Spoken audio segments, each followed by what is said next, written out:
આશ્રણ જીવનમાં હશે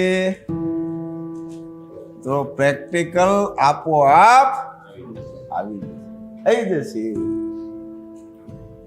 આશ્રણ આવે તો બધાય પ્રશ્ન હલ.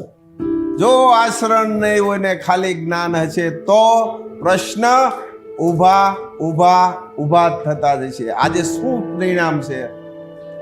પ્રશ્ન જ છે ને. જ્ઞાન કોની પાસે નથી? આજે એક પણ વ્યક્તિ એવો નહીં હોય કે એની પાસે જ્ઞાન નહીં હોય, અને એક પણ વ્યક્તિ એવો નહીં હોય કે એને ખબર નહીં હોય. બધાને ખબર છે ને, નિયમની ખબર છે, બધી ખબર છે, પણ આચરણ નથી. આચરણ એ જ જીવન, અને આચરણ એ જ ભક્તિ, આચરણ એ જ ધર્મ. આચરણ ત્યાં જોવે છે, અને આચરણથી તમે લક્ષ્ય સુધી પહોંચી શકો. જય મા.